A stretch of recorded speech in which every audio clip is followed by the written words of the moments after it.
오늘 저는 창립 65년을 맞이해서 사무엘상 7장 10절로 12절의 말씀을 가지고 어제도 오늘도 내일도 도우신 하나님 이 같은 제목으로 함께 말씀을 나누기 원합니다. 한번 제목을 따라 주시기 바랍니다. 어제도 오늘도 내일도 도우시는 하나님. 하나님의 은혜 가운데 우리 교회가 창립 65주년을 맞이했습니다.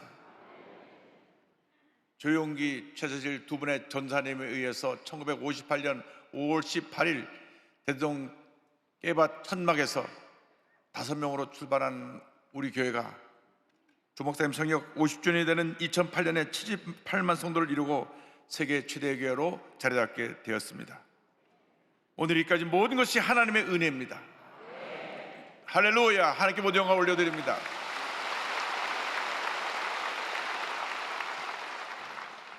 넘치는 감사로 우리 주님 앞에 나가야 할 것입니다.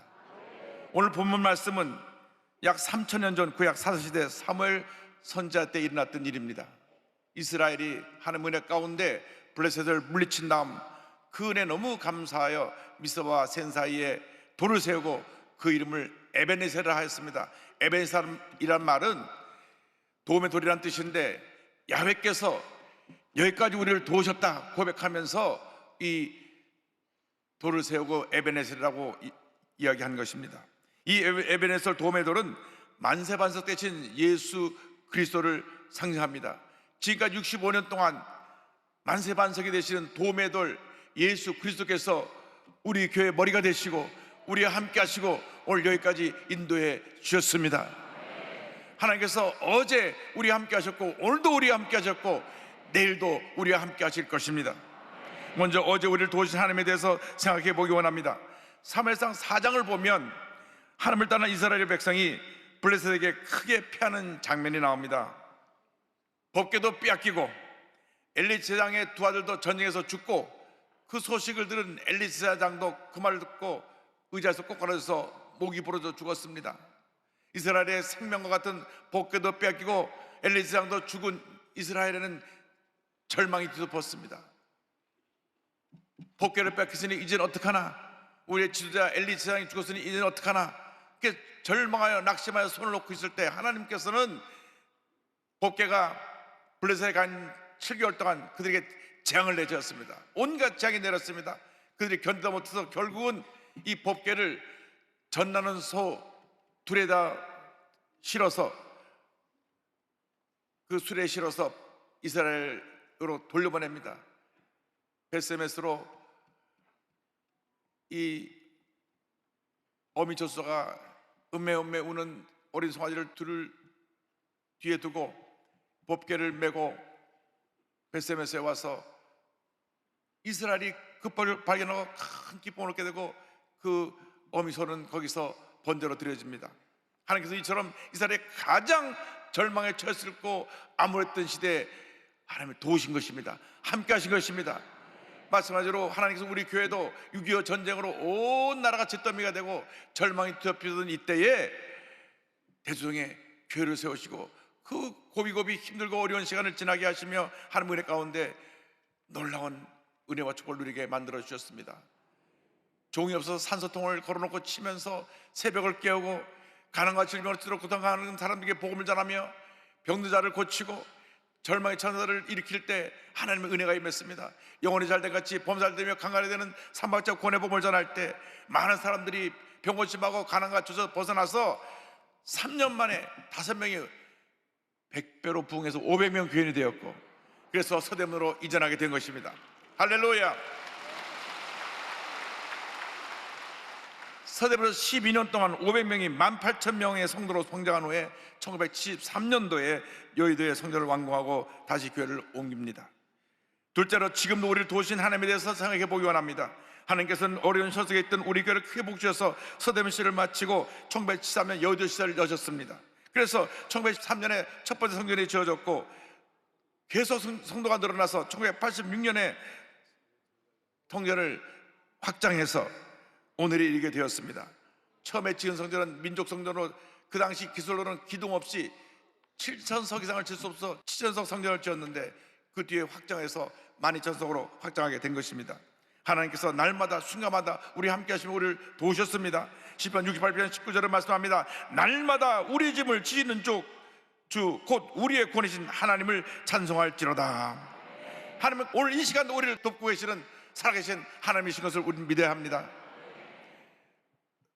사무엘이 법궤가 돌아온 후에 이스라엘 백성에 말했습니다. 이제 우상을 버리고 우리 함께 모여 기도하자. 미스바에 모여 회개하며 기도할 때에 블레셋 군사가 쳐들어왔습니다.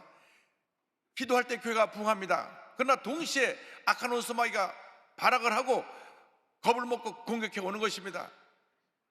개들이 짖는 것은 반가워서 짖는 것도 있지만 대부분 무서워서 짖습니다.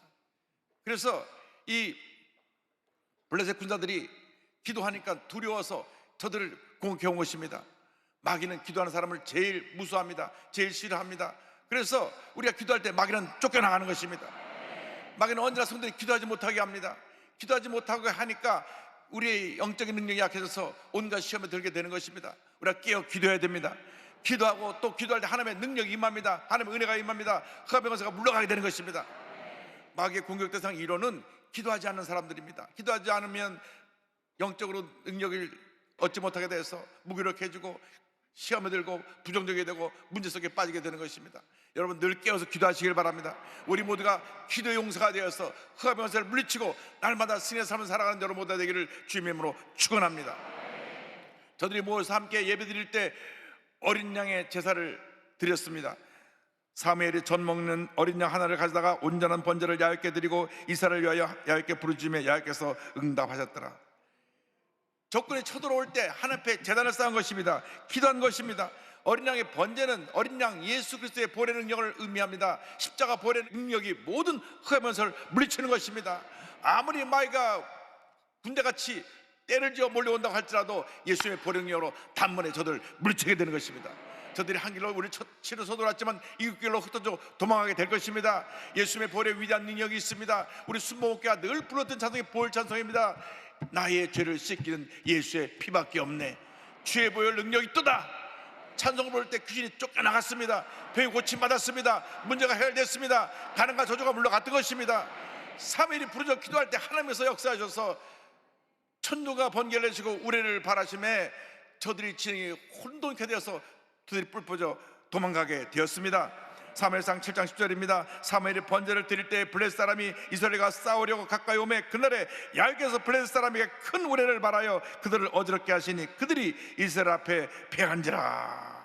하나님께서 도와주셔서 이 블레셋 군사를 완전히 쳐서 물리치게 만들어 주셨습니다.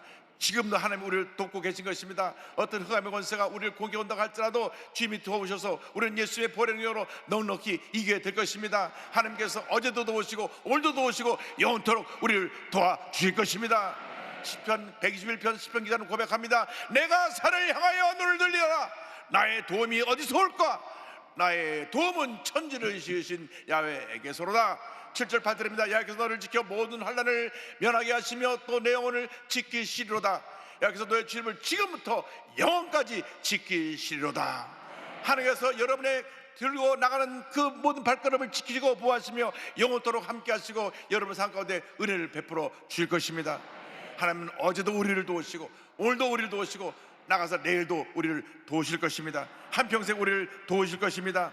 한평생 우리를 도우시고 인도하실 하나님에 대해서 생각해 보기 원합니다. 블레셋 군세를 물리치고 난 다음 감사의 제단을 쌓습니다. 7장 12절에 사무엘이 돌을 취하여 미사와 센 사이에 세워 이르되 야훼께서 여기까지 우리를 도우셨다 하고 그 이름을 에베네셀이라 하니라. 성경은 말씀합니다. 여기까지 우리를 도우셨다. 이 말씀은 지금까지 이렇게 큰 은혜로 아무런 자랑할 것도 없고 보잘 것도 없고 하나님 앞에서 늘 불의하고 죄짓고 우상 숭배하며 잘못됐던 이스라엘 백성들을 여기까지 지금까지 도우시고 사랑하시다는 말씀입니다. 이 여기까지는 앞으로도 우리를 도우신다는 뜻입니다. 과거에 도우시던 하나님이 지금도 우리를 도우시고 앞으로도 우리를 도우실 것입니다. 우리가 하늘나라 갈 때까지 우리를 도우시고 함께 하시며 우리에게 은혜를 내려줄 것입니다. 변함없이 우리를 사랑하고 주님은 우리를 돌보고 계십니다. 우리 사람은 변하지만 주님은 변하지 않습니다. 예수께서는 어제나 오늘이라 영원토록 동일하시니라. 영원토록 동일하시니라. 영원토록 동일하시니라. 주님께서 우리와 함께 하시며 변하지 않고 우리를 사랑하시며 우리를 의의 길로, 축복의 길로, 생명의 길로 인도해 줄 것입니다. 아코놈서 마귀는 우리를 뒤를 빙빙 돌면서 어떻게 하든지 우리가 시험에 들게 하고 넘어지게 하고 상처받게 하려고 우리를 노리고 있습니다. 그러나 우리가 늘 성령으로 충만하면 어떤 시험도 문제도 물리치고 승리하며 살아가게 될 것입니다. 예수님의 볼의 능력을 의지해서 아코론스 마귀를 물리치며 승리하는 삶을 살아가는 여러분과 되기를 바랍니다. 계시록 12장 11절에 말씀합니다. 또 우리 형제들이 어린 양의 피와 자기들이 증언하는 말씀으로서 그를 이겼으니 그들은 죽기까지 자기들의 생명을 아끼지 아니하였도다. 모든 믿는 사람들이 예수님의 볼의 능력을 의지하고 하나님의 말씀을 듣고 나갈 때 승리는 우리의 것입니다. 하나님의 은혜를 베풀어 주십니다. 흑암의 권세가 물러가게 되는 것입니다. 주님 놀라운 역사가 임하게 되는 것입니다. 우리는 주님 안에서 위대한 승리자입니다. 우리가 늘 성령으로 충만하고 기도에 힘쓸 때 하나님께서 우리에게 놀라운 능력을 더해 주실 것입니다. 말씀과 성령으로 충만하여 이 위대한 하나님의 역사를 온 세상에 펼쳐나가는 여러분 모두가 되기를 주님의 이름으로 축원합니다. 월남 가족으로서 장로교 사대째 집안에 살고 있던 저희 가정이 1964년 1월 달에 서대문을 이사 오게 됐는데 냉천동 45번지를 이사를 왔습니다. 그런데 조영기 목사님 댁이 41번지에 있었습니다. 새 집 아래에 조영기 목사님 사셨는데 저희 할아버님이 새벽 예배를 한 번도 빠진 적이 없었기 때문에 가장 가까운 5분 거리에 있는 서대문 순복중앙교회 새벽 예배를 나가게 되셨습니다. 사실 평양에서 제일 큰 서문박교회, 당시 서문박교회는 약 3,000명 모이는 평양에서 가장 큰 교회였는데 이 교회 장로님으로 계실 때 그 교회 교육전서 사장님이 강신명 목사님이셨습니다. 그래서 나가시면은 그 광화문에 있는 세문안교회를 나가셔야 되는데 할아버님이 3.1운동 때 독립운동 하시다가 붙잡혀서 감옥에서 6개월 동안 옥고를 치르시고 난 다음 다리가 불편하셔가지고 새벽에 30분 40분 걸어서 세문안교회까지 갈 수가 없어요. 그래서 새벽 기도를 드리기 위해서 가장 가까운 교회를 나간 것이 순복음교회입니다. 그래서 한 번 하루도 빠짐없이 새벽 기도를 매일 나가시더니 하루는 온 가족을 불러놓고 말씀하셨습니다. 이번 주일부터 우리 가정은 바로 이 앞에 있는 순복음교회로 나간다. 젊은 목사가 성령이 충만하고 말씀에 은혜가 넘친다. 이분이 바로 아직 결혼하지 않으셨던 총각 조영기 목사님이십니다. 그때 만 28세셨는데 그 이듬해 1965년 3월 1일 우리 최철 목사님 따님이신 김동희 사모님하고 결혼식을 하셨던 기억이 납니다. 저희 가정은 당시 충무로가 있는 추인교회를 다녔는데 그냥 할아버님 명령이니까 순종해서 그 주일부터 교회를 순복음교회로 옮겼습니다. 교회를 옮기고 나니까 추인교회 김창희 목사님이 저희 부모님 부르셔가지고 왜 하필이면 그 많고 많은 교회 가운데 순복음교회로 갑니까? 거기 좀 이상한 교회 아닙니까? 우리 할아버님이 그렇게 결정하셨습니다. 그래서 우리가 순복음교회로 왔는데 그 당시 서대문 순복음교회는 성령의 용광로였습니다. 어떤 사람들이든지 이 용광로에 들어오면 다 녹아지고 변화가 되었습니다. 절망에 처한 사람이 꿈과 희망을 얻고 병에 고통당한 사람이 치유함을 받고 사람들이 복된 인생을 살게 되었습니다. 제가 4대째 장로교 집안에서 예배드린 분위기가 너무나 달렸어요. 저는 문화적인 충격을 느꼈습니다. 엄숙하고 조용한 데서 예배드리다가 순복음교회 오니까 이게 난리가 아닙니다. 저는 박수 치는 것 같아 처음 봤습니다. 박수 치면 요즘 뭐 순복 영향을 받아서 박수 안 치는 경우가 없죠. 다 박수 치죠. 박수를 치죠. 그런데 또 앞에는 큰 불화동으로 북을 막 치고 또 은혜 받은 분이 2층에서 트럼펫을 막 불어대고 왜 내가 서커스 다니고 못도 아닌데 뭐 트럼펫도 불고 박수 치고 북을 치고 해서 정신이 반쯤 나갔는데 주임 목사님 딱 강단 올라가시니까 경상도 센 바람으로 그래샤 하시면서 얼마나 막 말씀을 선포하시는데 얼마나 속도가 빠른지 1시간을 설교하시는데 속사바 같은 말씀으로 팍 말씀을 전하시는데 모든 성도들이 막 압도가 되고 아멘 아멘 하는데 저는 그냥 정신 멍하게 다 나갔어요. 그 더 놀라운 사건은 그 다음에 벌어졌습니다. 통성기도라는 걸 하는데 저 평생 처음 봤거든요. 난리가 났어요. 막 손을 들고 막 소리를 지르고 전혀 듣도 보도 못하는 다다다다 하고 이거 보니까 방언이 기도하는 거죠. 야, 내가 정말 이상한 데 왔구나. 왜 할아버님이 하필 이런 교회를 우리 오라 그랬었나. 그런데 예배만 앉아 있으면 하나님의 은혜가 임했어요. 하나님의 은혜가 임했어요. 그래서 가만 눈치를 보니까 조 목사님이 늘 말씀하시는 게 성령으로 세례를 받으시기 바랍니다. 성령 받고 방언말하시기 바랍니다. 야, 저게 뭔지 모르도 저거 받아야 되겠구나. 저는 그때까지 성령이 있음도 알지 못했기 때문에 그래서 기도했습니다. 하나님 아버지, 저게 뭔지 모르지만 저 받아야 되겠습니다.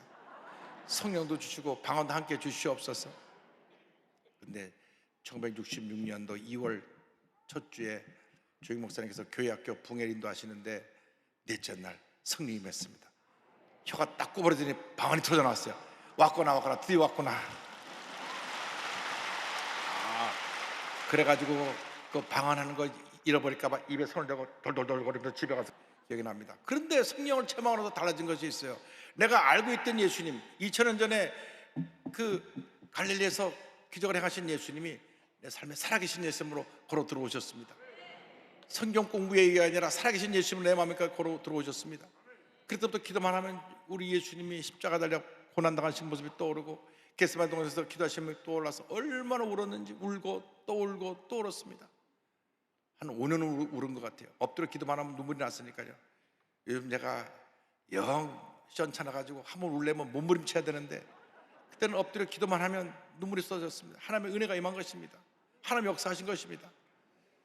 그런데 제가 중학교 2학년 때 오티스 키노 목사님이라는 목사님으로서 붕해를 인도하십니다. 이 목사님은 홍콩의 ICA 교회를 창립하신 하나님의 성의 선교사님이셨는데 이 목사님이 설교를 하시다가 예수님이 우리 위해 십자가에 달리셨습니다 하시면서 울먹거리시면서 눈물을 흘리시는 거예요. 그러니까 통역하던 조기 목사님도 울먹거리시고 온 성도가 울었습니다. 2층 맨 앞에 발코니에서 그 예배를 보고 있던 저는 정말 큰 감동을 받았습니다. 나도 저 목사님처럼 한평생 예수님 위해 내 삶을 바쳐 헌신하며 살겠다 결심을 했습니다. 할렐루야.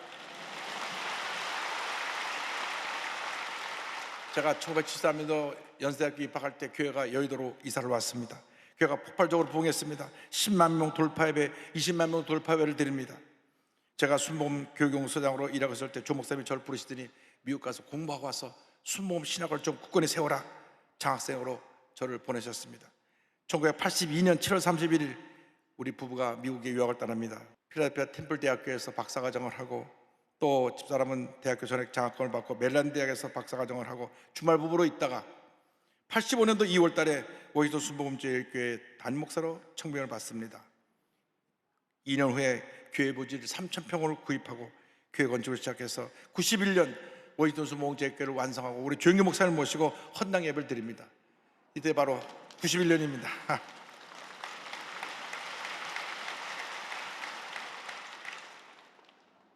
그런데 조 목사님의 설교 참 중간에 제가 이용 목사를 빌려줬으니 도로 데려가겠습니다.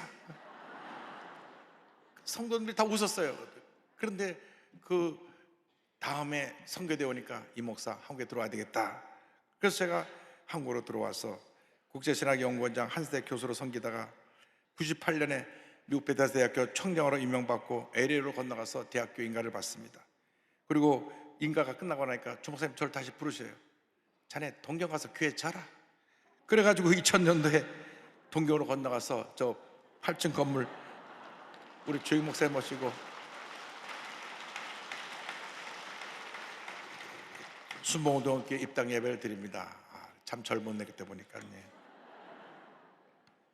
그 교회가 다 지어지고 나니까 조 목사님 다시 부르셔서 이제 넌 돌아와라. 이제 그만 고생하고 돌아와라. 그래서 2002년도에 교무부 목사로 섬기는 중에 저를 하루 또 부르세요. 그 LA 교회 하나가 좀 시끄럽고 소란한데 거기 좀 가면 안 되겠냐. 그것이 바로 LA 나성 순복음교회입니다. 그래서 제가 다시 보따리를 싸고 LA 나성 순복음교회로 가서 뼈를 묻을 각오를 하고 열심히 목회하고 있는데 2006년도 한국에서 제2대 담임 목사를 선출하는데 제일 많은 표를 받고 선출됐다고 하는 전화를 받았습니다. 이 모든 하나님의 은혜입니다. 하나님이 하신 것입니다. 우리가 비록 부족하고 못났어도 하나님 우리 한 사람 한 사람을 사랑하고 계십니다. 우리가 주를 사랑하는 그 마음 하나 보시고 우리를 사랑하시고 우리의 일생을 인도하고 계신 것입니다.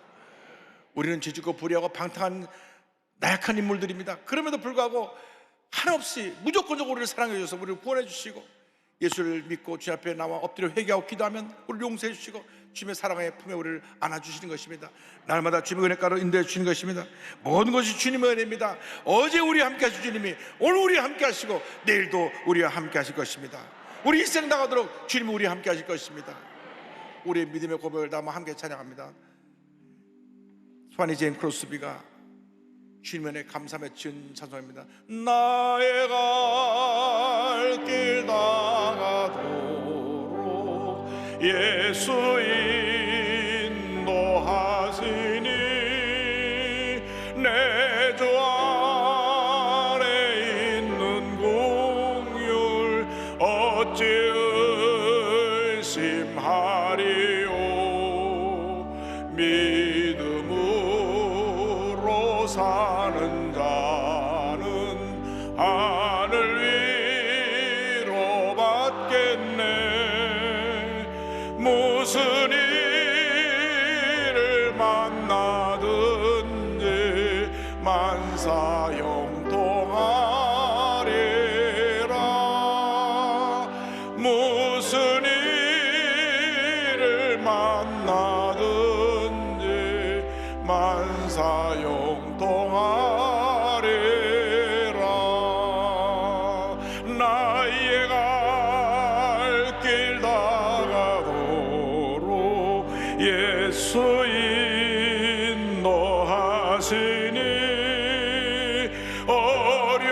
어려운 일 당한 때도 족하는 해주시네. 나는 심히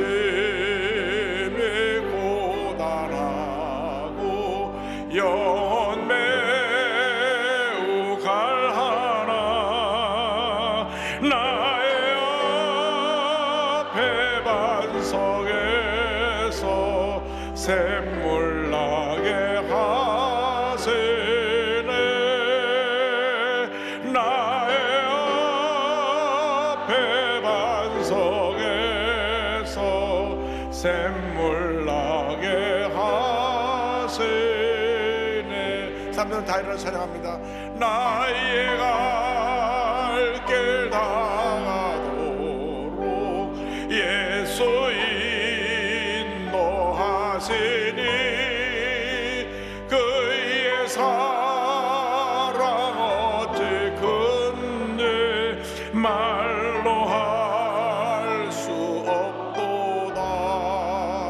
성령 감화 받은 영혼 하늘 날아갈 때에 영영 부를 나의 찬송 예수 인도하셨네. 영영 부를 나의 찬송 예수